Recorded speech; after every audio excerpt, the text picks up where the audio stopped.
तर केंद्रीय गृहमंत्री अमित शहा आज मुंबईच्या दौऱ्यावर आहेत। सहकार विभागाच्या 2 कार्यक्रमांना शहा हजेरी लावणार आहेत। दरम्यान मुख्यमंत्री देवेंद्र फडणवीस आणि गृहमंत्री अमित शहांमध्ये बैठक होण्याची शक्यता आहे।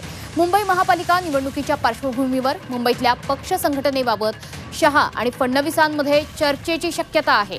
मुंबई महापालिका आणि स्थानिक स्वराज्य संस्थांच्या निवडणुकीच्या तोंडावर अमित शहांच्या या मुंबई दौऱ्याला महत्त्व आलंय।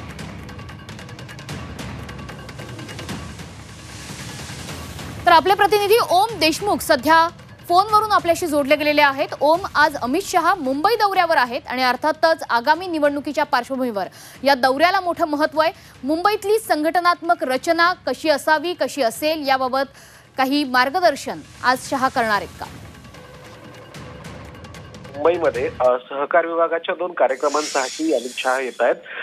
2:45 वाजता अंधेरीच्या नागपेडच्या कार्यक्रमाला ते उपस्थित राहतील आणि 4 वाजता ते कालाघोडा येथील एक कार्यक्रम आहे, त्यानंतर वायवी चव्हाण मधल्या कार्यक्रमांना उपस्थित राहील। मुख्यत्वे मुंबई महापालिकेची निवडणूक काही दिवसांतून येऊन ठेपली आणि मुंबईसाठी भाजपकडनं सातत्यानं अनेक प्रकारच्या हालचाली केल्या जात आहेत। मुंबईमधलं संघटन असेल किंवा मुंबई अध्यक्षाचा पेच असेल किंवा मुंबईतील पक्षाची एकंदर संघटनेची स्थिती असेल, मुंबईमध्ये संघटनात्मक फेरबदल देखील भाजपनं गेल्या काही दिवसांमध्ये केले होते।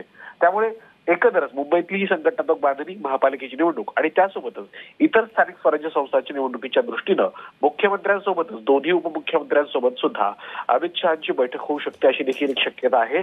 अर्थात या बैठकीमध्ये नेमकं काय चर्चा होईल, राज्यातल्या विद्यमान परिस्थितीवर सुद्धा चर्चा होऊ शकते असं देखील बोललं जातं। त्यामुळे या बैठकीमध्ये नेमकं काय घडतंय आणि मुंबईसाठी नवीन काही आखणी अमित शहांच्या दौऱ्यानंतर केली जाते का, हे पाहणं देखील महत्त्वाचं असणार आहे। नक्कीच ओम, धन्यवाद या दिलेल्या सविस्तर माहितीबद्दल।